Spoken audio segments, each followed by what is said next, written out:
La luz de la gran lámpara de araña refulgía en el cristal pulido de la mesa, un brillo frío que, en aquel momento, no era sino un cruel recordatorio de la farsa en la que había vivido. Mis manos, que habían empuñado tanto poder y labrado un imperio, ahora temblaban levemente mientras se apoyaban sobre la madera. Delante de mí, María y José se retorcían, cada palabra que brotaba de sus bocas envenenando el aire ya irrespirable de mi salón. La sangre me hervía, pero por fuera era una estatua, fría, impenetrable. Es lo que te enseña la vida en Madrid, en mi mundo. No muestras tus cartas. Nunca. Ella planeó todo, Carlos. Te lo juro. Ella me tentó, me prometió dinero. Me dijo que la niña, que Rosalía estorbaba. Gritó José con el rostro descompuesto, las venas hinchadas en el cuello. Lo sujetaban dos de mis hombres, como perros rabiosos. María, arrodillada a mis pies, lloraba, pero eran lágrimas vacías, lo sabía. Mentira, es una serpiente, Carlos. Me obligó, me amenazó con contarlo todo sobre mi pasado. Yo solo quería protegerte, proteger a Rosalía. Soy su madre. Su voz se quebró en un sollozo ahogado. Mierda, sonaba tan convincente. Demasiado. Había sido así toda nuestra vida juntos. Una actriz brillante en su propio drama. Y yo, el tonto, el espectador cautivo. Mientras los escuchaba destrozarse el uno al otro, un torbellino de imágenes y sensaciones me invadía. El olor a ozono justo antes de una tormenta de verano en Barcelona. El eco de mi propia voz ronca. ¿Cómo había llegado a este punto de quiebre? Era difícil unir los cabos. Las emociones eran un nudo, un caos. Si me preguntan por el orden exacto de los eventos, no podría decirlo con precisión. Algunas cosas se han difuminado, otras las he vuelto a recordar de otra manera, una y otra vez. Los detalles a veces se confunden con el puro dolor. Recuerdo la noche en Barcelona, la que lo cambió todo. Estaba en la planta 35 de un hotel de lujo. Las luces de la ciudad centelleaban bajo mis pies como un manto de diamantes.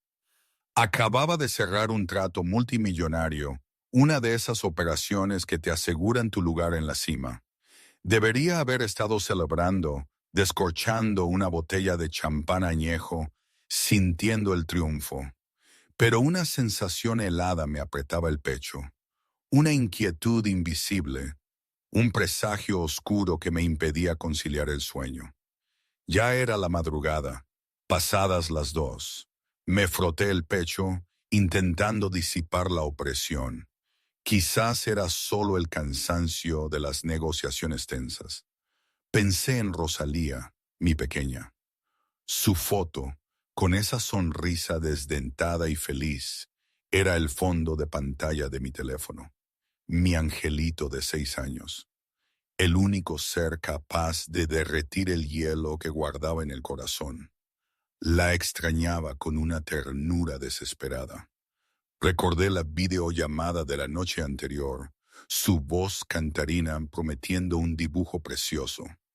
Le había prometido volver a casa al día siguiente, llevarle un oso de peluche gigante. Una promesa rota. Justo cuando estaba a punto de acostarme, el teléfono vibró. Era María. ¿María llamando a esas horas? Jamás. Ella era más de mensajes cortos, peticiones de dinero para alguna excentricidad de diseño. Mi corazón, que tantas veces se había mantenido firme ante el peligro, empezó a latir con fuerza contra mis costillas. Al contestar, escuché un sollozo ahogado, un jadeo tras otro, como si acabara de correr una maratón. ¿Qué pasa?, pregunté, mi voz ya tensa. Solo más llantos, palabras ininteligibles, como si el mundo se le hubiera derrumbado encima. Me exasperé. Cálmate, María. Dime qué ocurre de una vez. Y entonces las palabras, una a una, como puñales que me atravesaban el pecho. Dijo que Rosalía había tenido un accidente de coche, que el vehículo había sido golpeado, que nuestra niña no había sobrevivido. El mundo se detuvo. Mis ojos se quedaron fijos en la distancia, en un punto que no existía. El teléfono se me resbaló de la mano y cayó sobre la alfombra con un golpe seco. No podía ser, era una pesadilla, un sueño horrendo. ¿Rosalía? ¿Mi Rosalía, la que reía hace unas horas, la que me prometió esperar? ¿Cómo? Recogí el teléfono, mis manos temblaban tanto que apenas podía sujetarlo.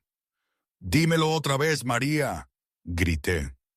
No lo creía, me negaba a creerlo, pero ella seguía llorando, seguía insistiendo, y en medio de su dolor hubo un instante, una fracción de segundo, en que su llanto me pareció ajeno, como si le faltara alma, como si fuera más una interpretación que una emoción sincera.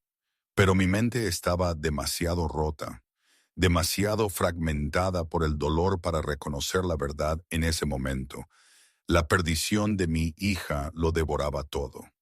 Me quité el poco resto de razón que me quedaba y salí corriendo de la habitación como un alma en pena, sin coger ni el saco. Con manos temblorosas, marqué a Alfredo, mi mano derecha más leal, y le ordené preparar el jet privado. Mi voz era un rasguño, un eco quebrado de mi corazón. En un solo segundo, el mundo de Carlos Hartwell, el jefe más temido de Madrid, se había desmoronado en nada. El vuelo de Barcelona a Madrid fue una eternidad. 4 horas que se estiraron como una vida entera. Estaba rígido en mi asiento, los ojos inyectados en sangre, la mirada perdida en el vacío. Alfredo frente a mí me observaba en silencio, con la preocupación grabada en el rostro. En 10 años a mi lado, jamás me había visto tan roto, tan frágil. Apenas el avión tocó tierra, salí disparado. Salté al coche que nos esperaba en la pista y le ladré al conductor que fuera lo más rápido posible a la mansión. Rogaba, en un murmullo desesperado, que fuera un error, que al llegar a casa Rosalía saliera corriendo a mi encuentro con esa sonrisa suya. Pero cuando el coche giró hacia la entrada de la finca Hartwell, mi corazón se encogió. Vi el crespón blanco de luto colgado en la puerta, las coronas fúnebres a lo largo del camino, gente vestida de negro, sus rostros marcados por la pena. Cada imagen era una cuchillada, confirmando que la pesadilla era real. Mi pequeña se había ido. Ni siquiera esperé a que el coche se detuviera por completo. Abrí la puerta de golpe y salté. Corrí a través de la multitud, ignorando las condolencias y las miradas de lástima.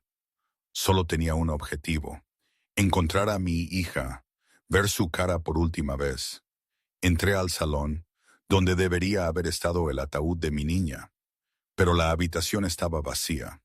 Solo un retrato de Rosalía sobre un pequeño altar. Velas temblorosas, incienso flotando en el aire. No había ataúd, ni cuerpo. ¿Dónde estaba? Giré, frenético, gritando a la gente, exigiendo saber. Y entonces apareció María. Se abalanzó sobre mí, se arrodilló, se aferró a mis piernas, llorando a mares, lágrimas que corrían por su rostro, aún con restos de maquillaje. Entre sollozos, me rogó que la perdonara, que no había tenido otra opción. La agarré por los hombros y la sacudí con fuerza. Mi voz, áspera, le exigía saber dónde estaba Rosalía, por qué no había ataúd, por qué no podía verla. Y entonces María pronunció las palabras que me cayeron como un rayo en la cabeza. Ahogándose en sus lágrimas, explicó que ya habían enterrado a Rosalía, que el cuerpo de la niña estaba demasiado dañado después del accidente, que el médico había dicho que no se podía mantener más tiempo, que ella había intentado esperarme, pero el olor había empezado. La condición del cuerpo empeoraba. No le había quedado más remedio que proceder con el entierro. Me quedé allí, petrificado. Mis oídos zumbaban, mi visión se nublaba, todo mi cuerpo se entumeció. Enterrada. Mi hija había sido enterrada. Ni siquiera pude ver su cara una última vez. No pude besarle la frente en señal de despedida. No pude decirle que su padre la amaba más que a nada en el mundo. ¿Cómo pudo María hacer eso? ¿Cómo se atrevió a enterrar a nuestra hija sin esperarme? Me desmoroné. Los sollozos de un hombre adulto, de puro desespero. Grité. ¿Por qué? ¿Por qué no había esperado unas horas más? Golpeé la pared una y otra vez, sin darme cuenta de que mi piel se abría y la sangre corría. Perder a mi hija ya era insoportable. Y ahora esto. La agonía de no verla una última vez, multiplicándose, duplicándose y triplicándose, triturando mi alma en fragmentos. María siguió de rodillas, llorando, explicando que lo había hecho porque no quería que viera el cuerpo de nuestra hija Sieni, que había intentado protegerme. Pero yo ya no podía escuchar nada. Mi mente se había hundido en el pozo oscuro de la desesperanza. Mis piernas no tenían fuerza. Me dejé caer y me senté en el suelo como un niño abandonado. Miré el retrato de Rosalía. La sonrisa angelical de mi hija parecía mirarme directamente, como preguntando por qué papá no había llegado a tiempo. En ese momento de dolor insoportable, de repente noté una figura inmóvil en el rincón de la habitación. José, el primo de María, estaba de brazos cruzados, apoyado contra la pared, observándolo todo con una mirada fría e indescifrable. Su rostro no mostraba ninguna emoción, ni dolor, ni lástima, solo una calma extrañamente fuera de lugar. Algo me destelló en la mente como un doloroso fulgor, pero el peso de perder a Rosalía era demasiado grande, ahogándolo todo. No tenía fuerzas para pensar, para preguntarme por qué José estaba allí, por qué parecía tan indiferente ante la devastación de una familia. En ese momento, yo solo era un padre que acababa de perder a la niña más pequeña y querida del mundo, y ni siquiera se le había permitido despedirse. La primera noche después del funeral fue la más larga de mi vida. Los últimos invitados se habían ido a casa, y la vasta mansión se hundió en la oscuridad, en un silencio tan espeso que se sentía asfixiante. María se había ido a la habitación temprano, alegando que le dolía la cabeza de tanto llorar. En cuanto a mí, no podía conciliar el sueño, por muy exhausto que estuviera mi cuerpo. Mis pies, casi sin mi conciencia, me llevaron a la puerta de Rosalía. La habitación, pintada de un rosa suave que a mi pequeña le encantaba. Me quedé allí mucho tiempo. Mi mano temblaba mientras reposaba en el picaporte, incapaz de girarlo. Temía que si entraba, no vería a mi hija correr a recibirme como siempre hacía. Temía enfrentarme a la verdad de que esa habitación ahora era solo un recuerdo. Pero al final, aún así, empujé la puerta y entré. El olor familiar de mi hija me inundó los pulmones. A champú infantil, a gominolas, a ceras de colores. Todo seguía allí, fresco, como si Rosalía solo hubiera salido corriendo a jugar y pudiera regresar en cualquier momento. Me acerqué a la camita con las sábanas de princesas, el lugar donde dormía cada noche. Cogí la almohada que aún parecía guardar su calor, la apreté fuerte contra mi pecho y lloré. No los sollozos desgarrados y gritados del día, sino lágrimas silenciosas que corrían por mi rostro en la oscuridad. El aliento ahogado y entrecortado de un padre que acababa de perder la razón de su vida. Me senté junto a la cama. Mis ojos deambularon por la habitación, que rebosaba de recuerdos. En el pequeño escritorio, Las cajas de ceras aún estaban abiertas, los dibujos sin terminar esparcidos por todas partes. Alargué la mano y cogí una hoja de papel, y mi corazón se sintió como si alguien lo hubiera apretado cuando vi lo que había en ella. Rosalía había dibujado a dos personas cogidas de la mano frente a una casa grande, y encima de ellos, con una cera roja, una torpe línea de palabras: papi y yo, solo papi y yo, sin mami. Volví a mirar el dibujo y me di cuenta de que, en todos los dibujos de Rosalía que había visto, nunca había dibujado a su madre. Extraño, pensé. ¿Había algo mal entre María y Rosalía que yo no sabía? ¿O era simplemente que yo viajaba demasiado y nunca me había dado cuenta? Dejé el dibujo y busqué con los ojos en la habitación, buscando algo más. El pequeño teléfono que le había comprado a mi hija para que pudiéramos hacer videollamadas todos los días. Revisé el escritorio, los cajones, debajo de la almohada, pero no estaba allí. El teléfono había desaparecido sin dejar rastro. Salí y me encontré a María de pie en el pasillo. Me preguntó por qué no dormía, con voz dulce y llena de preocupación. Le pregunté si sabía dónde estaba el teléfono de Rosalía. María dudó un segundo. Luego dijo que probablemente se había destruido en el accidente, quizás aplastado junto con el coche. Asentí sin hablar, pero dentro de mí, una vaga sospecha comenzó a crecer. Noté a María de pie fuera de la habitación de Rosalía sin entrar, como si tratara de evitar esa habitación. Y en su rostro capté un destello de algo que no era el dolor de una madre que había perdido a su hija. Parecía más alivio, como si se le hubiera quitado un peso de encima. Le dije a María que quería quedarme solo un poco más en la habitación de nuestra hija. Ella asintió y se dio la vuelta, sus pasos extrañamente rápidos. Cuando María desapareció, me quedé inmóvil en el pasillo, y los ojos fríos y penetrantes del jefe del Hampa de Madrid comenzaron a barrer cada rincón de la casa.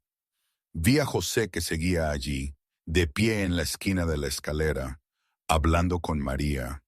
Los dos susurraban, sus cabezas juntas, y de vez en cuando miraban a su alrededor como si temieran que alguien los notara. Cuando me vieron aparecer, se separaron de inmediato. María se apresuró hacia la cocina mientras José fingía revisar su teléfono. No dije nada, solo los observé con una mirada indescifrable.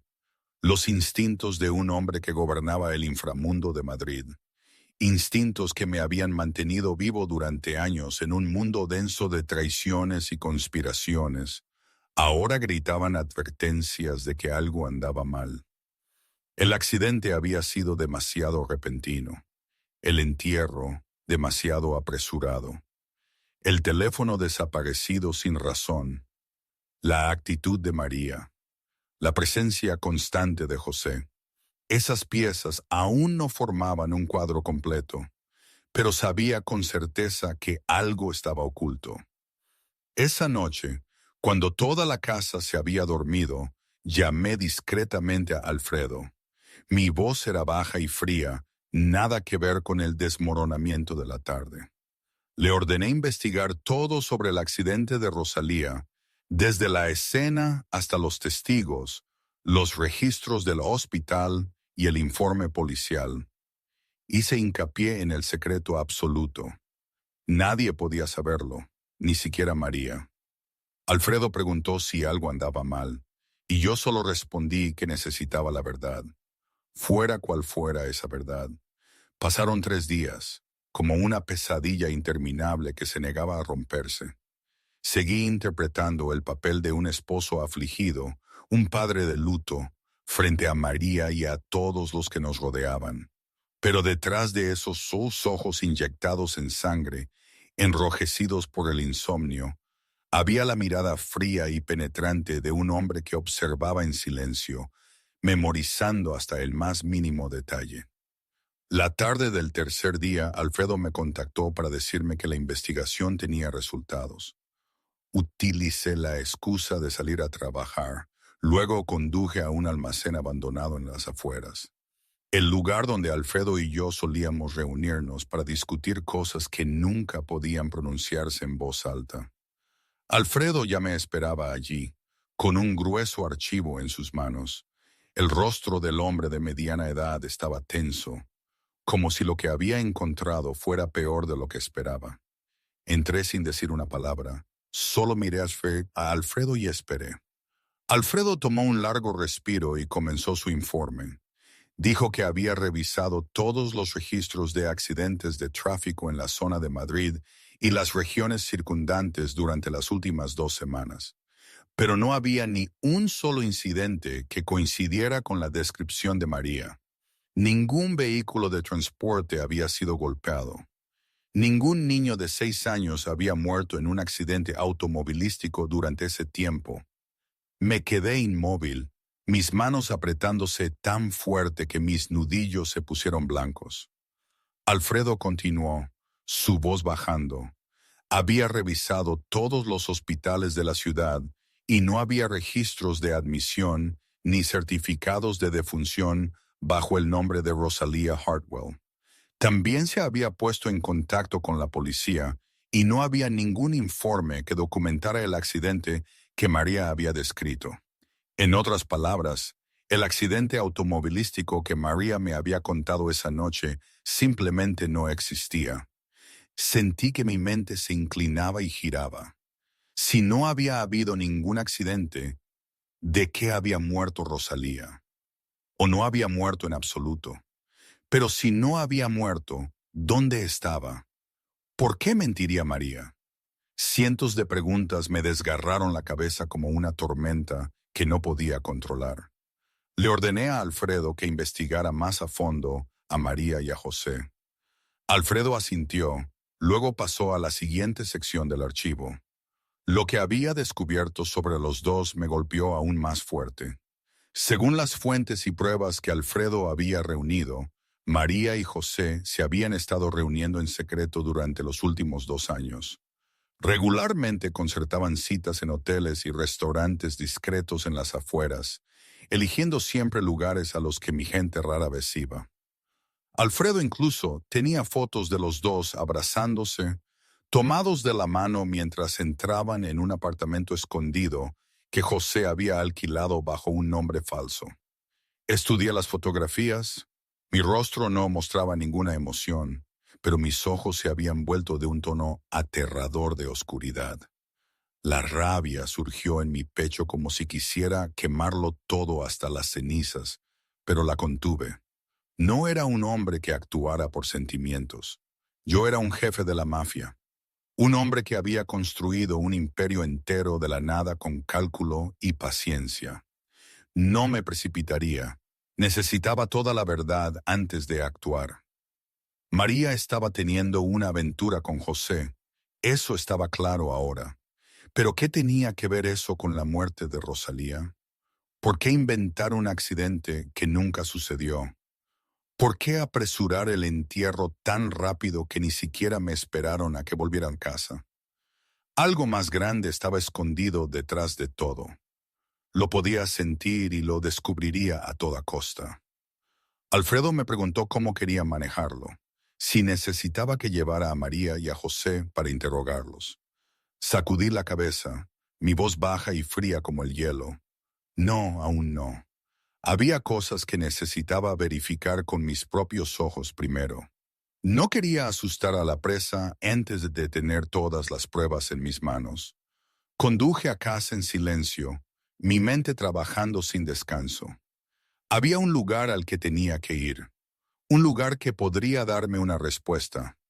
La tumba de Rosalía. No había ido desde el funeral porque no había tenido el valor de enfrentarme a ella. Pero ahora tenía que hacerlo. Necesitaba pararme frente a la tumba de mi hija. Necesitaba ver con mis propios ojos el lugar donde se suponía que debía estar descansando. Y quizás, solo quizás, ese lugar me ofrecería una pista. Esa noche me acosté en la cama sin cerrar los ojos ni una sola vez. Miré el techo, mi mirada fría con cálculo.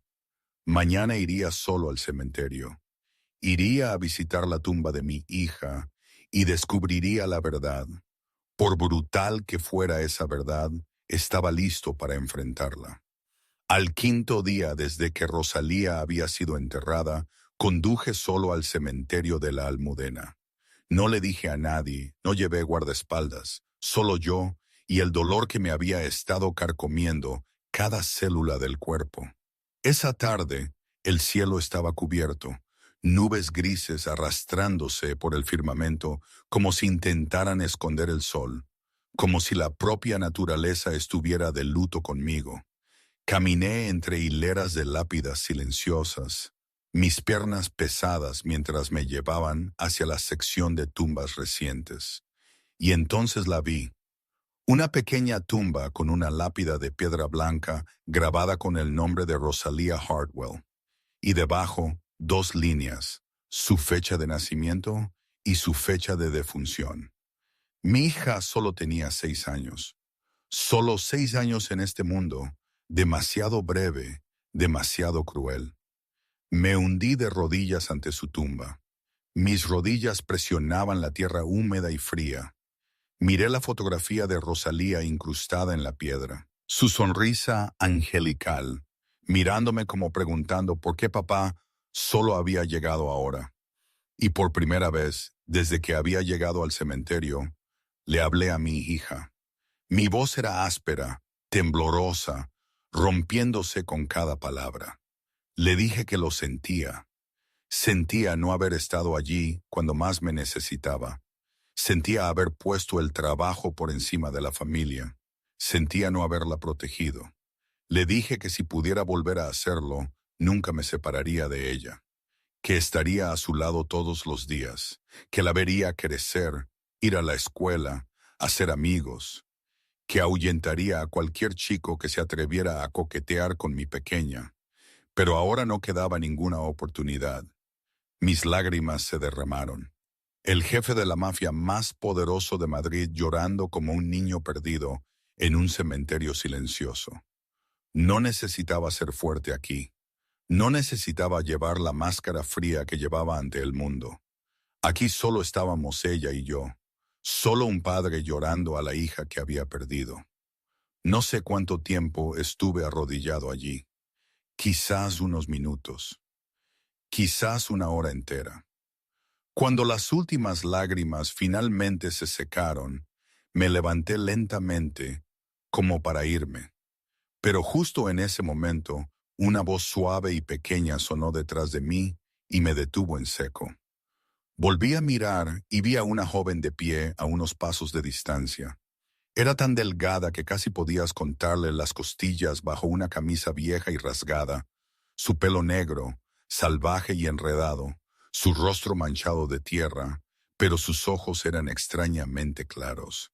En sus manos sostenía una escoba de paja y una pequeña pala, las herramientas de alguien que limpiaba y cuidaba el cementerio. La chica se acercó, su mirada fija en la fotografía de Rosalía en la lápida. Fruncí el ceño y le pregunté qué quería. No respondió de inmediato. Solo miró la foto como si intentara confirmar algo. Entonces, de repente, se quedó inmóvil. Su rostro cambió de color, sus ojos se abrieron de asombro. Se volvió hacia mí, su voz temblaba mientras soltaba palabras que me hicieron pensar que había oído mal. Dijo que la niña de esa foto seguía viva, que la pequeña estaba en su chabola al otro lado del cementerio. Me quedé inmóvil unos segundos, luego solté una risa fría y amarga.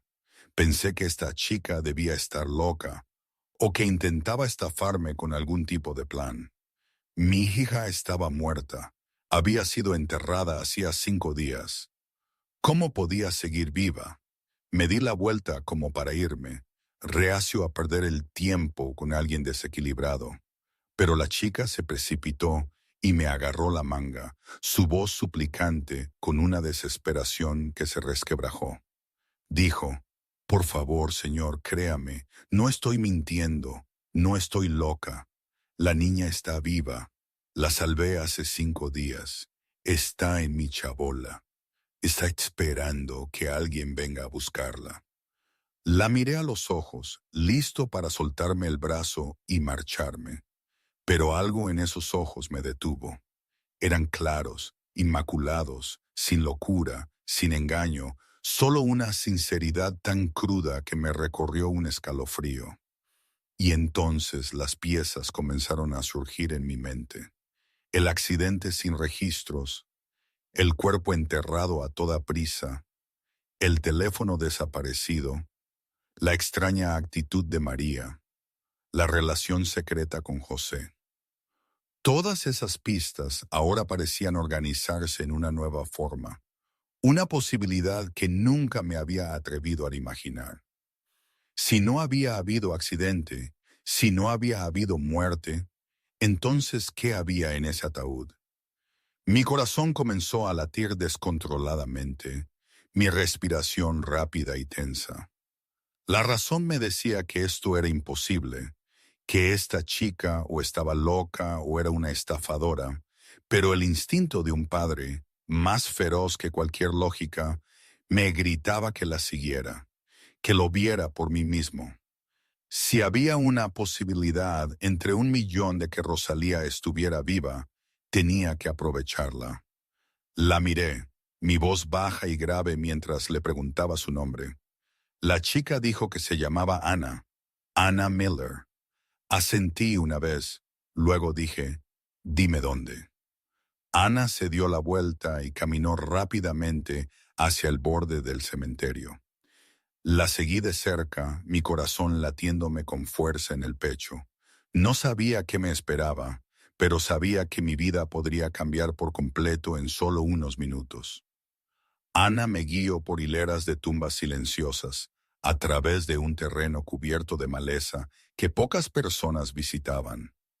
Se dirigieron hacia el borde del cementerio, donde la valla de hierro estaba oxidada y caída, y las malas hierbas llegaban hasta las rodillas. La seguí, mi corazón latiéndome salvajemente en el pecho. Cada paso se sentía tan pesado como 1000 kilos. No sabía qué esperaba. No sabía qué me enfrentaría cuando llegáramos. Una parte de mi mente seguía gritando que esto era imposible, que estaba siguiendo a una loca. Pero otra parte, la parte que pertenecía a un padre, temblaba con la oración de que los milagros eran reales. Después de unos minutos caminando, nos detuvimos frente a una pequeña chabola escondida en la hierba salvaje. Si no hubiera mirado de cerca, nunca me habría dado cuenta de que alguien vivía allí. La chabola estaba construida con trozos de madera de desecho, su techo cubierto con una lona de plástico azul descolorida por el sol y la lluvia. Era tan pequeña y tan miserable que me dolió algo en el pecho. Aquí vivía la chica llamada Ana, dentro de un cementerio frío, junto a los muertos. Ana se volvió para mirarme. Sus ojos brillaban con una mezcla de preocupación y frágil esperanza. Murmuró que la pequeña estaba dentro. Luego levantó lentamente la lona que servía de puerta. Respiré hondo, obligándome a calmarme. Luego me agaché y entré. La chabola era oscura y estrecha, pero había sido limpiada con un cuidado sorprendente. Una luz tenue se colaba por los huecos del techo, apenas suficiente para que pudiera distinguir lo que había dentro. Y entonces vi lo que hizo que mi corazón sintiera como si se hubiera detenido. En una cama improvisada de paja seca y viejos trozos de tela, una niña dormía. Su rostro estaba más pálido ahora, su cuerpo más delgado. Pero la reconocí en un instante. Era mi hija, era mi Rosalía. Me quedé helado, los ojos muy abiertos, incapaz de creer lo que veía. Pensé que estaba soñando. Pensé que el anhelo finalmente se había convertido en alucinación. Pero no, esto era real. El familiar cabello castaño, la cara de ángel que conocía de memoria. Incluso la pulsera de cuentas de colores brillantes que Rosalía había hecho ella misma y nunca se quitaba. Era todo real. Mis piernas temblaron y cedieron mientras me dejaba caer junto a la cama improvisada. Alargué una mano, temblando tan fuerte que apenas podía controlarla, y toqué ligeramente la mejilla de mi hija. Piel cálida, un subir y bajar constante de la respiración. Estaba viva. Mi hija estaba viva. Como si pudiera sentir ese suave toque, Rosalía abrió lentamente los ojos. Sus ojos castaños y claros que yo amaba más que a nada en el mundo se abrieron, pesados y desenfocados, mientras se movían por la habitación. Luego se posaron en mi rostro. Y entonces sus labios secos y agrietados se movieron, formando el sonido que yo había creído que nunca volvería a escuchar. Papi, papi. Esas dos palabras me atravesaron el pecho como un cuchillo, pero no con dolor, sino con alegría, con la liberación devastadora de un padre devuelto a la vida desde el infierno. Abracé a mi hija con tanta fuerza que era como si quisiera fusionarla con mi propio cuerpo para no tener que separarme de ella nunca más. Lloré. Lloré con sollozos profundos y rotos como si nunca antes me hubieran permitido llorar, las lágrimas brotando de mí sin control, empapando el cabello de mi hija. El poderoso jefe de la mafia, el hombre que hacía temblar el inframundo de Madrid, ahora lloraba como un niño en una chabola destartalada al borde de un cementerio. Rosalía también lloraba, sus pequeños brazos aferrados a mi cuello, su cuerpo temblaba en oleadas. Entre sollozos, dijo que había tenido tanto miedo. Pensó que nadie vendría nunca a buscarla. Me extrañaba mucho. Su vocecita débil me atravesó el corazón como agujas. Cada palabra era una punzada, dolorosa, y sin embargo, más allá de cualquier cosa que pudiera nombrar, era felicidad. La abracé más fuerte. Mis labios temblaban mientras le susurraba al oído. Le dije que papá estaba aquí ahora. Papá no se iría a ninguna parte. Nadie podría hacerle daño nunca más. Lo prometí. Repetí esas palabras una y otra vez como un juramento, como un compromiso que daría mi propia vida por cumplir. Ana estaba de pie en la esquina de la chabola, observando en silencio la reunión empapada de lágrimas. No habló, solo esbozó una pequeña sonrisa, sus propios ojos brillando con lágrimas. Sabía que había hecho lo correcto al salvar a esa niña. Sabía que había hecho lo correcto al decirle la verdad a este hombre. Al ver al padre y a la hija abrazarse y llorar, Ana sintió que su corazón se calentaba extrañamente, como si acabara de presenciar un milagro dentro de una vida ordinaria. No sé cuánto tiempo abracé a mi hija, solo sabía que no quería soltarla. Pero por fin, cuando las lágrimas se calmaron, cuando la tormenta de sentimientos comenzó a asentarse, la pregunta más grande surgió dentro de mí. Si Rosalía estaba viva, ¿qué había pasado? ¿Quién le había hecho esto a mi hija? ¿Y por qué?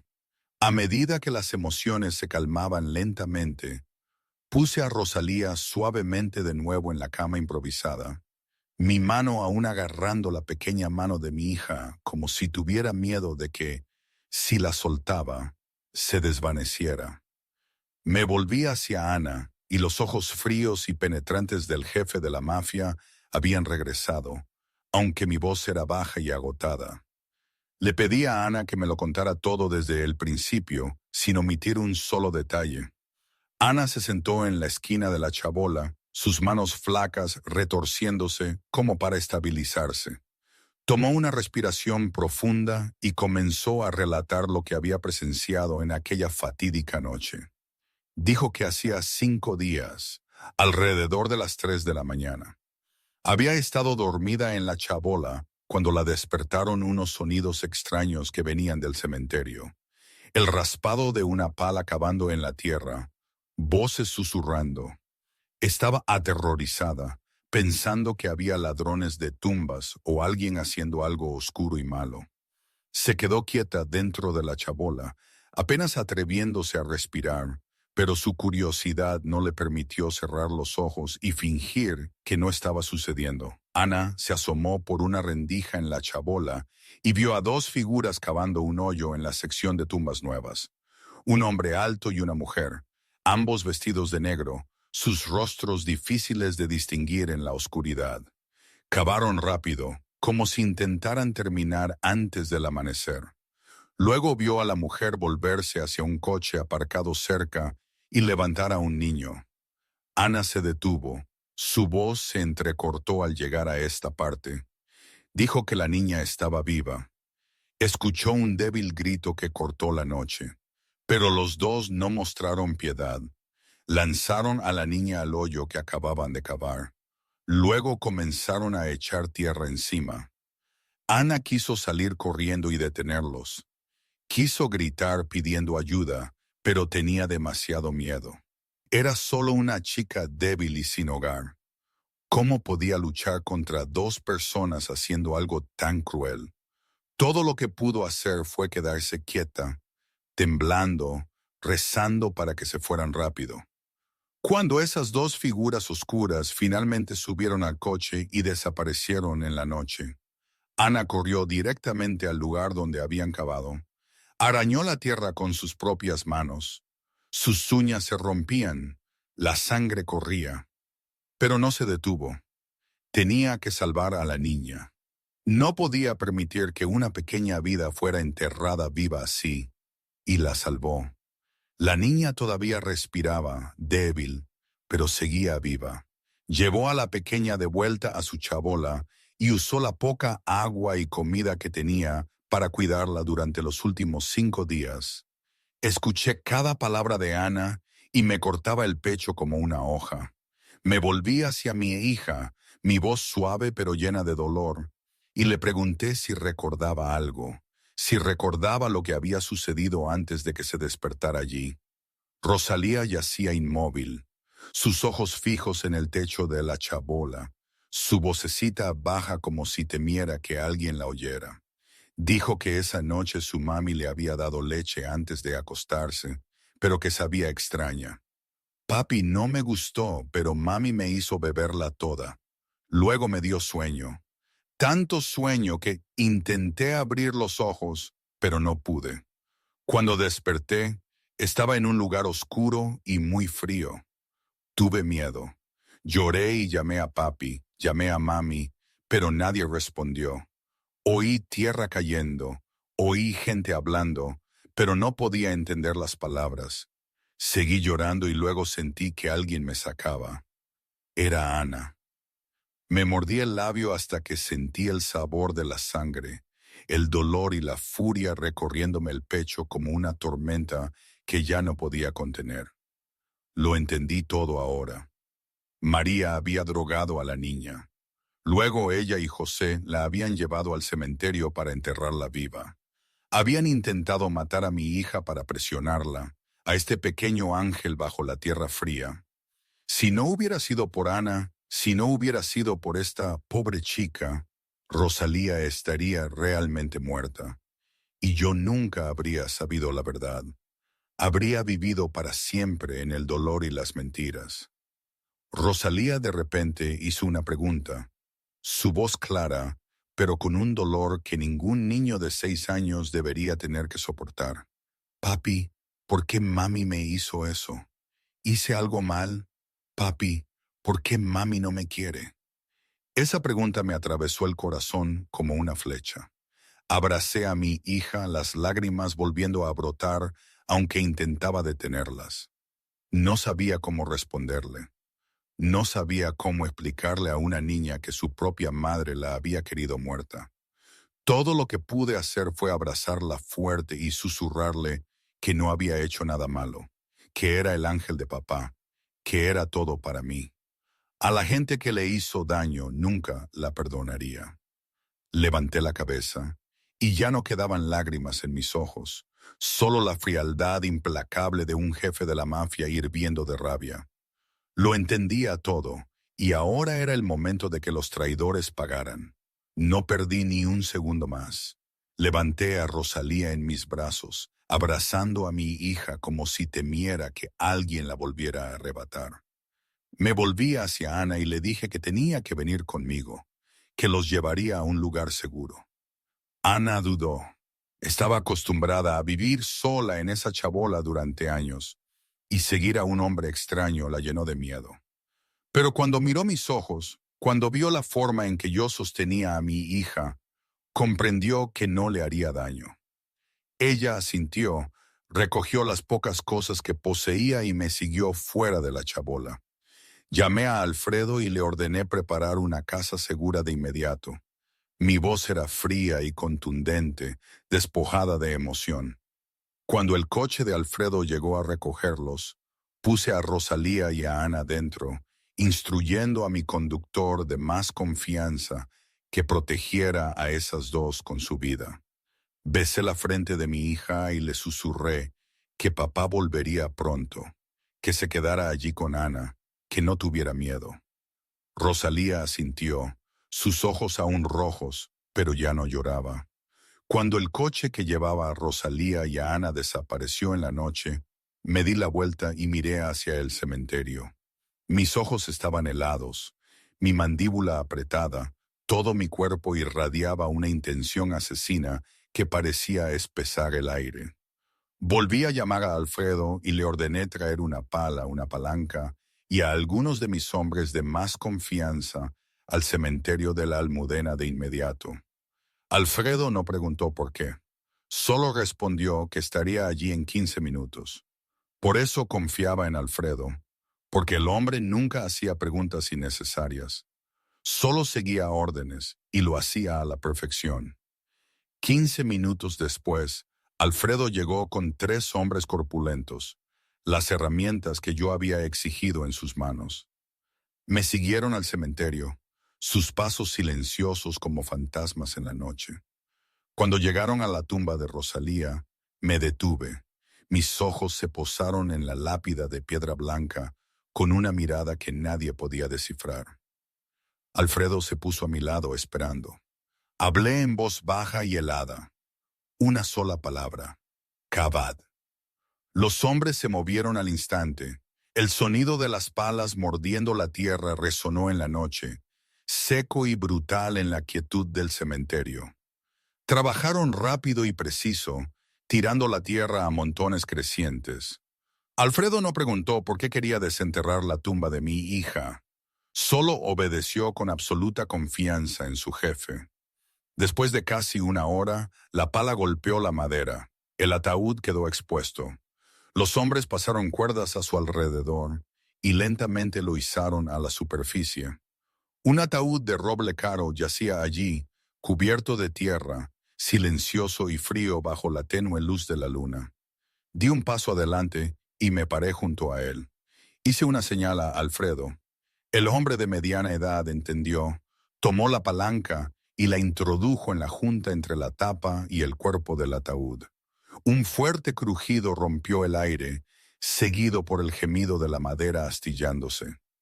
La tapa se levantó pulgada a pulgada, y lo que había dentro hizo que todos los presentes se congelaran en sus lugares. Vacío. El ataúd estaba completamente vacío. Ni cuerpo, ni Rosalía, nada dentro. Solo unos pocos ladrillos apilados para darle peso, y un paño blanco sobre ellos para ocultar la verdad.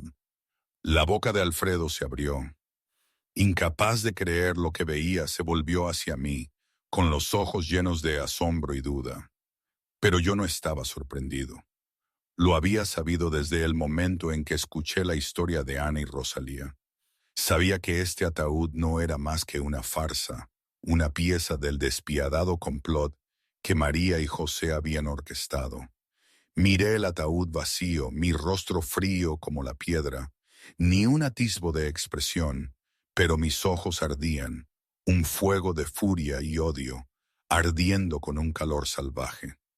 Me agaché, cogí uno de los ladrillos de dentro y lo apreté tan fuerte que mis nudillos se pusieron blancos. Luego pronuncié un nombre entre dientes, María. El gruñido resonó por el cementerio vacío. espeso con amenaza y aborrecimiento. Alfredo y los demás se quedaron inmóviles, apenas atreviéndose a respirar. Nunca habían visto a su jefe tan enojado y sabían que la ira de Carlos era lo más aterrador del mundo. Lancé el ladrillo al suelo y me volví hacia Alfredo. Mi voz era baja y lo suficientemente fría como para erizar la piel.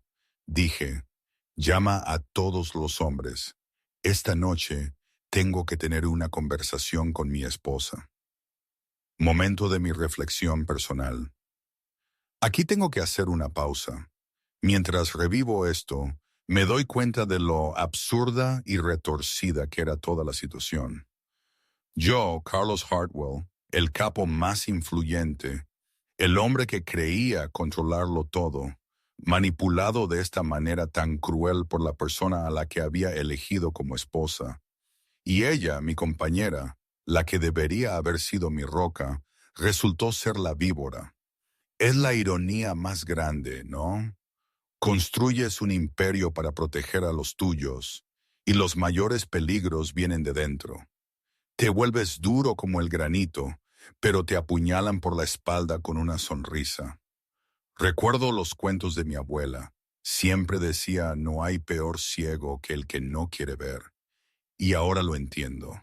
La verdad estaba ahí, en pequeños detalles, pero el amor, o lo que yo creía que era amor, me había cegado.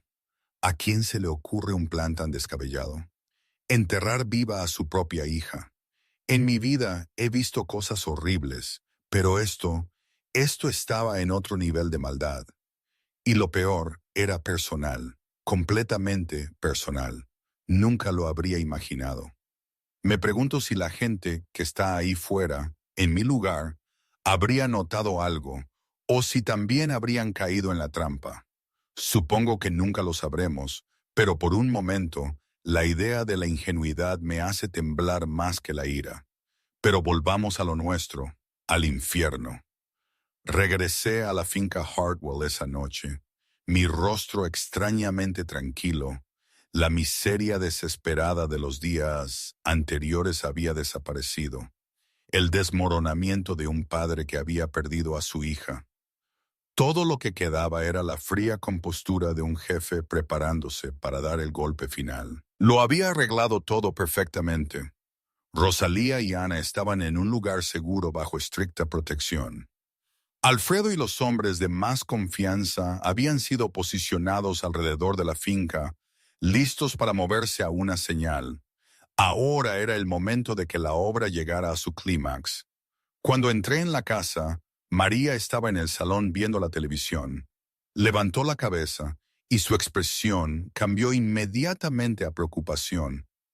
Se puso de pie, se apresuró hacia mí y me preguntó dónde había estado todo el día sin decir nada, porque ella había estado muy preocupada. Su voz era dulce, sus ojos húmedos, como si estuviera a punto de llorar.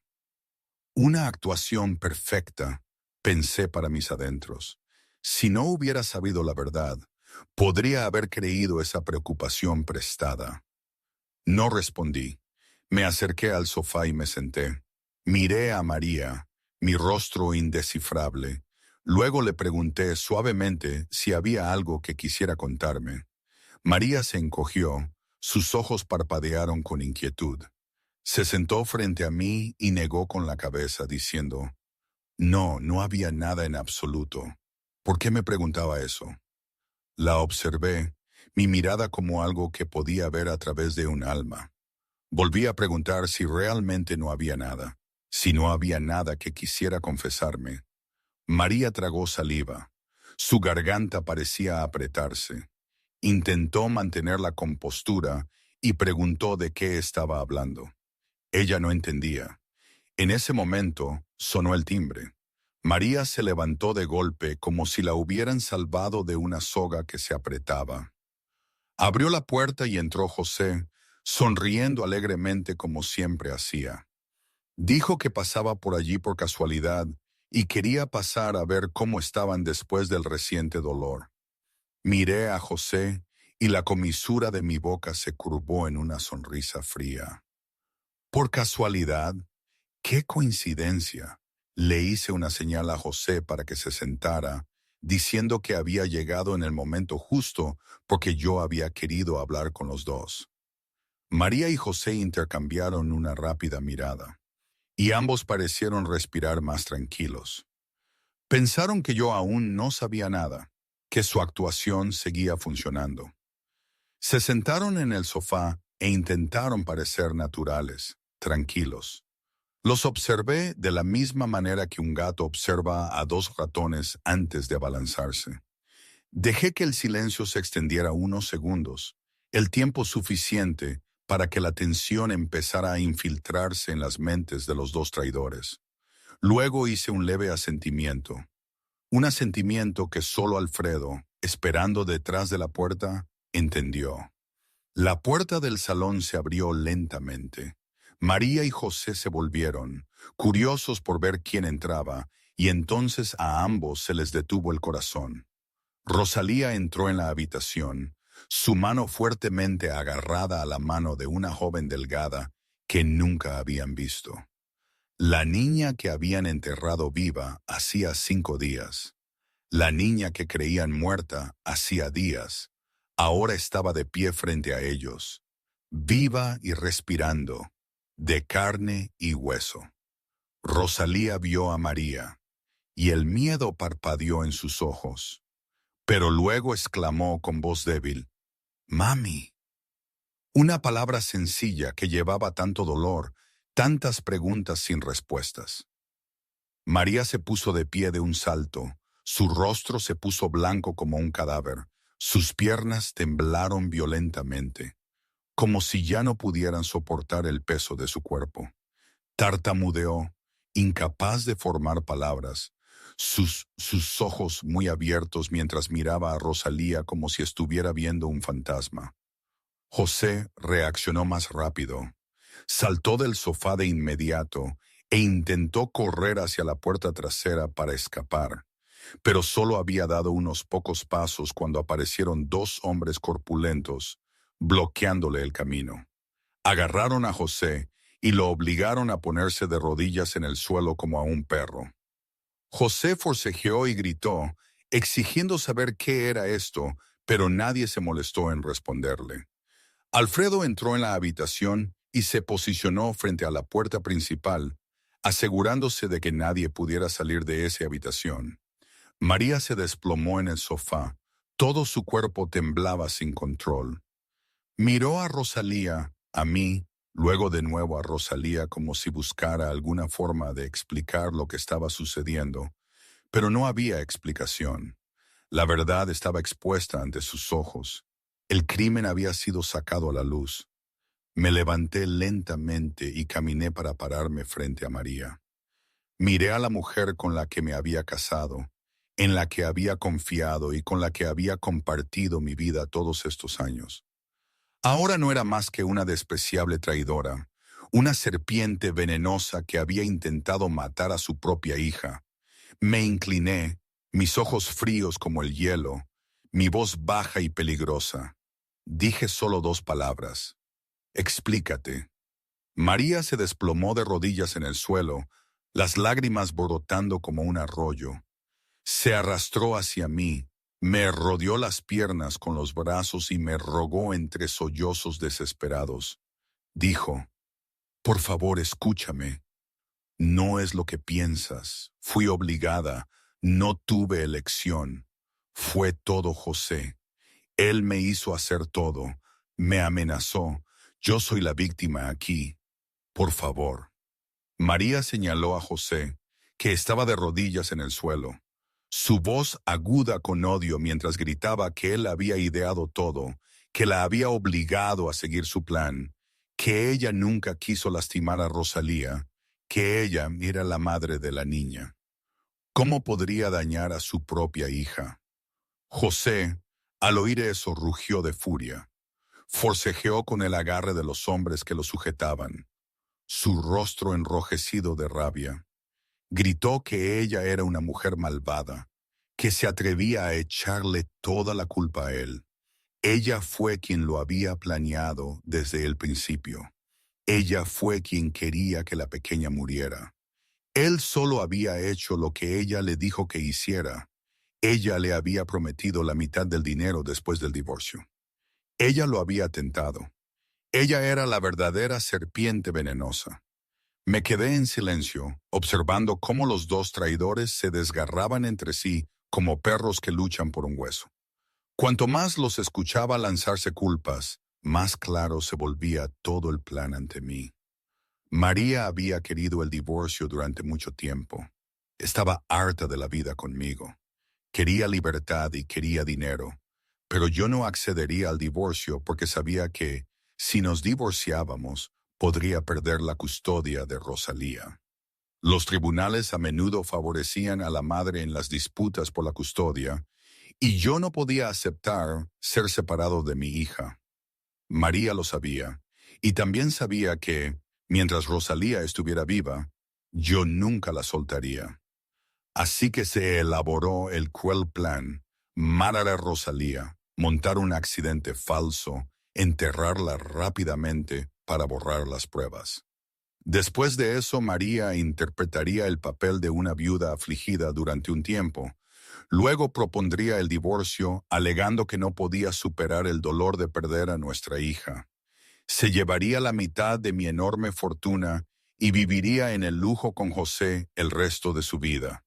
Un plan perfecto, si no hubiera sido por Ana. Rosalía se escondió detrás de Ana, sus ojos fijos en María con miedo y dolor. No entendía por qué su madre quería hacerle daño. No entendía por qué la persona que debería haberla amado y protegido más en el mundo era la que la había querido muerta. Ana rodeó con un brazo los hombros de Rosalía, protegiéndola de la horrible escena que se desarrollaba. María vio la mirada en los ojos de Rosalía y comenzó a llorar aún más fuerte. Se arrastró hacia su hija, tartamudeando entre lágrimas que: Rosalía, mami lo siente. Mami no lo hizo a propósito. Mami la amaba. Mami solo fue engañada. Mami no quería hacerle daño. Pero Rosalía se encogió, escondiéndose detrás de Ana, incapaz de mirar a María. Temblaba. Las lágrimas rodaban por sus mejillas. Di un paso adelante y me interpuse entre María y Rosalía. Miré a la mujer arrodillada a mis pies, mi voz fría como el hielo. María levantó la cabeza e intentó agarrar mi mano, rogando que yo era su esposo, que ella era la madre de Rosalía, que la perdonara, que cambiaría, que empezaría de nuevo. Por favor, no me dejes. Retiré mi mano y miré a María con ojos vacíos de sentimientos. Hablé lentamente, cada palabra como un martillo clavando un clavo, diciendo que cualquiera que intentara matar a su propia hija no merecía ser llamada madre, y cualquiera que traicionara a su marido no merecía ser llamada esposa. A partir de este momento, no eres nada para mí. María gritó desesperada, pero yo ya le había dado la espalda. Le hice una señal a Alfredo, y la puerta principal se abrió. Dos agentes de policía entraron, las esposas brillando en sus manos. Eran hombres a los que yo había contactado antes. Les había dado todas las pruebas del complot de asesinato de María y José. Desde la investigación de Alfredo hasta las declaraciones de Ana y Rosalía, yo quería que la justicia se llevara a cabo abierta y correctamente. Quería que estos dos pagaran bajo la ley. María y José fueron esposados. Ambos seguían gritando y suplicando. María sollozaba mi nombre, el nombre de Rosalía, pidiendo perdón. José maldijo y amenazó, diciendo que me arrepentiría, pero a nadie le importaba ya. Cuando los agentes los pasaron a mi lado, los detuve un segundo. Miré directamente a los ojos de María, mi voz baja y helada. Le dije que la muerte era demasiado fácil para gente como ellos. Vivirían, vivirían en prisión. Y cada mañana que se despertaran, tendrían que recordar lo que habían hecho. Cada noche tendrían que enfrentarse a pesadillas de su propia crueldad. Ese era el castigo que merecían. María y José fueron empujados por la puerta. Sus gritos y alaridos se desvanecieron hasta desaparecer cuando las puertas de la mansión se cerraron. El salón volvió al silencio, roto solo por la suave respiración de los que quedábamos. Me di la vuelta y fui hacia Rosalía. Me arrodillé y abracé a mi hija, susurrándole que ya había terminado, que los malos habían sido arrestados, que nadie podría hacerle daño nunca más. Rosalía se aferró a mi cuello y sollozó de alivio. La pesadilla por fin había terminado. No sé si soy el hombre que solía ser, el frío Carlos Hartwell. Algunas cosas no vuelven a su lugar, las heridas dejan cicatrices. Pero de alguna manera todo esto me hizo entender que la vida es más de lo que vemos, más de lo que creemos controlar. Y que las personas, incluso en los peores momentos, pueden sorprenderte. ¿Hay algo más puro que un corazón bondadoso en la más pura adversidad? Pienso en Ana, mi Ana. Recuerdo cuando le pedí que viniera a vivir a la mansión. Ella, con su dignidad herida, me dijo que no quería mi lástima. Me costó convencerla. Esto no es lástima, Ana, le dije. Mi mundo se ha venido abajo por la traición. Tú eres la única persona en la que confío ahora. Creo que fue eso, el ver mi propia vulnerabilidad, mi verdad cruda, lo que la hizo ceder. Los meses pasaron como un suave susurro después de esa terrible noche. Ana se acostumbró a su nuevo hogar, a la vida que era suya por derecho. Verla florecer, ver cómo Rosalía la adoraba, cómo la llamaba mamá Ena, era el mayor regalo. Los recuerdos dolorosos de esa noche se fueron desvaneciendo, reemplazados por una calidez, por la certeza de un amor que ella, en su inocencia y bondad, me había enseñado. Es gracioso, la gente de fuera, la prensa, los grandes de mi círculo, hablaban de una oportunista, una busca fortunas, cuando el periódico sensacionalista publicó esa historia cruel.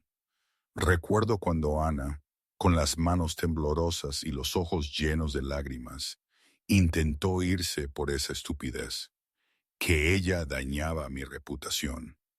La miré y le pregunté, Ana, ¿vas a dejar que la gente de fuera decida tu vida? Tú salvaste a mi hija, la de ellos es la que está manchada. Y delante de ella rompí el periódico en pedacitos, tirándolos a la papelera. La boda en sí, pues fue una boda, supongo.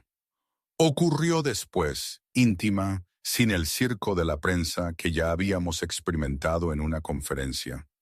Eso, la conferencia, fue un torbellino. No la recuerdo con lujo de detalles, solo sé que fue un momento de quiebre. Estaba tan centrado en que Ana recibiera el respeto que merecía, que las palabras exactas, las cámaras, todo se vuelve un borrón. De repente, estábamos allí, los tres, en el escenario público de mi vida, y se había declarado una nueva familia. Mi familia. Un año después, el cementerio de la Almudena seguía siendo tan pacífico como siempre, pero la tierra a lo largo de su borde se había transformado por completo. El centro Anna Hartwell había abierto oficialmente, un edificio sólido y hermoso con paredes blancas brillantes y un fresco jardín verde a su alrededor. Se había convertido en un hogar para cientos de huérfanos y personas sin techo, dándoles un lugar para dormir y comer, dándoles la oportunidad de aprender, de empezar de nuevo, de reconstruir una vida. Cada día las risas de los niños resonaban en los terrenos del centro, ahuyentando la melancolía que antes parecía aferrarse al cementerio cercano. Ana ahora era estudiante de primer año en una prestigiosa universidad, persiguiendo su sueño de ser maestra. Quería enseñar a niños que habían tenido una mano dura en la vida. Quería darles conocimiento y esperanza, como la vida le había dado a ella una segunda oportunidad.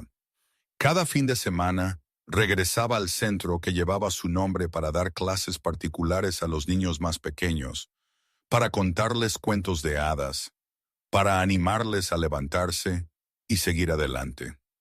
Rosalía ahora tenía 7 años, más grande, más sana y más feliz que nunca. Los dolorosos recuerdos de la noche en que la habían enterrado viva se habían desvanecido lentamente, reemplazados por recuerdos cálidos y hermosos junto a su padre y la mujer a la que ahora llamaba mamá. Iba a la escuela, tenía amigos, tenía una vida normal como cualquier otro niño. Y yo, que seguía siendo frío y temible para el mundo exterior, era el esposo más devoto para Ana y un padre amoroso para Rosalía. Valoraba cada momento que pasábamos como familia. Si bien seguía siendo un hombre poderoso para el mundo, en casa era simplemente un hombre profundamente enamorado de la mujer que nos había salvado a los dos. Había aprendido que la familia era lo más preciado del mundo, valía más que todo el dinero y el poder que existía. Esa tarde de otoño tardío, llevé a Ana y a Rosalía al cementerio de la Almudena. Este era el lugar donde el destino los había unido, el lugar donde el mal había intentado enterrar una pequeña vida y, sin querer, había sembrado la semilla de una nueva familia. Quería traer a mis hijas de vuelta aquí, no para reabrir el dolor del pasado, sino para cerrarlo por completo, de una manera que finalmente pudiera ser entera. Los tres caminamos entre hileras de lápidas mientras el viento otoñal se movía suavemente, llevando el olor a hojas secas y tierra húmeda. Rosalía tomó la mano de Ana con fuerza, y sus ojos ya no mostraban el miedo que tenían antes. Entendía ahora que este lugar no daba miedo. Este era el lugar donde había sido salvada, donde le habían dado una segunda oportunidad. Nos detuvimos en el lugar que una vez había sido la falsa tumba de Rosalía. Ahora el agujero había sido rellenado a nivel, y no había rastro de lápida ni coronas fúnebres. En su lugar se había plantado un pequeño manzano. Sus hojas frescas y verdes se balanceaban con la brisa. Rosalía preguntó sorprendida por qué papá había plantado un árbol aquí. Me arrodillé hasta estar a la altura de los ojos de mi hija y le expliqué suavemente. Dije que aquí el mal una vez había intentado enterrar la verdad. Había intentado extinguir una llama viva. Pero había fallado. De las cenizas de ese oscuro plan, la vida había surgido más fuerte que nunca. Este manzano crecería, florecería, daría frutos, como tú, como nuestra familia, creciendo más alto y más fuerte con el tiempo. Rosalía asintió, aunque probablemente no entendió completamente el significado más profundo de mis palabras. Aún así, sonrió y alargó la mano para acariciar una tierna hoja del manzano, como si saludara a una nueva amiga. Después de eso, conduje a mis hijas hacia el borde del cementerio, hasta el lugar donde una vez había estado la chabola de Ana. Ana caminó en silencio. Los recuerdos se hinchaban dentro de ella. Aquí era donde había vivido durante años, sola y con frío, sin ser vista por nadie.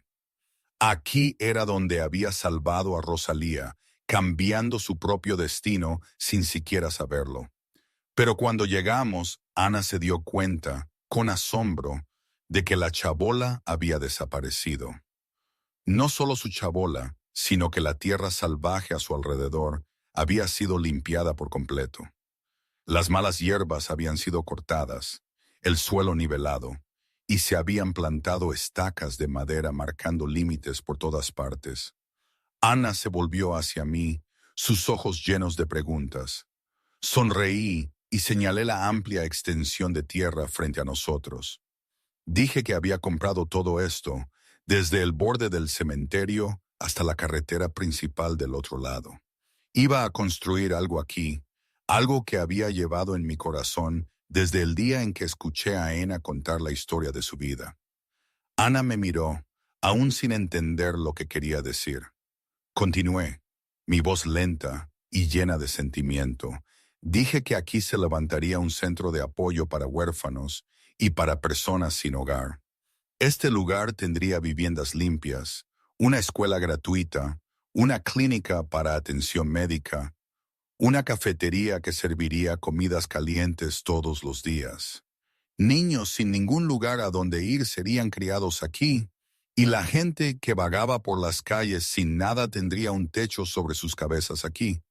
Y el centro tendría un nombre: el Centro Anna Hartwell. Ana se quedó paralizada, las lágrimas brotando antes de que pudiera detenerlas. Tartamudeó y preguntó si lo hacía por ella, si le estaba dando su nombre a algo tan grande. Me acerqué, puse ambas manos sobre los hombros de Ana y miré directamente a los ojos de la mujer que había devuelto la luz a mi mundo oscuro. No solo veía a una salvadora, veía a la mujer que de alguna manera complementaba mi vida, a la única persona que quería proteger el resto de mi vida. Dije que no lo hacía solo por Ana, lo hacía por cada niño como Ana fue una vez. Niños abandonados, niños sin nadie que los amara, niños obligados a crecer en la soledad y la necesidad. Quería darles una oportunidad, un hogar, un futuro. Quería asegurarme de que ningún niño tuviera que vivir en una chabola fría al borde de un cementerio como Ana una vez había vivido. Ana no pudo hablar, se arrojó a mis brazos y sollozó. Era la primera vez en su vida que había podido abrazar a un padre. La primera vez que realmente había sentido el amor de una familia de verdad.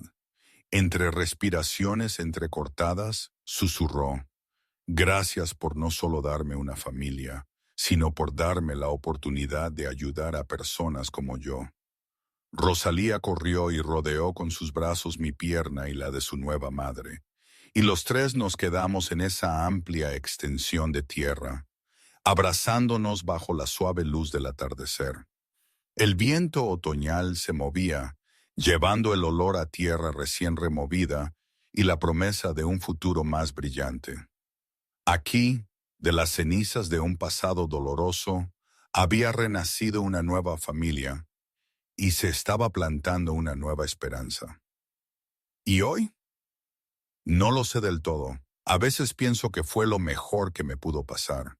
A veces, las sombras de lo que vivimos me hacen dudar si hice lo correcto, si la felicidad es algo que se puede construir sobre tanta ceniza. Pero luego miro a Ana, la miro a Rosalía, y la sensación es correcta. Nos complementamos. Somos una familia, extraña quizás, pero somos. Nada es perfecto. Eso sí que lo he aprendido a fuego. Nada es definitivo. Pero esta vida ahora es mía, es nuestra, y por ahora eso es suficiente.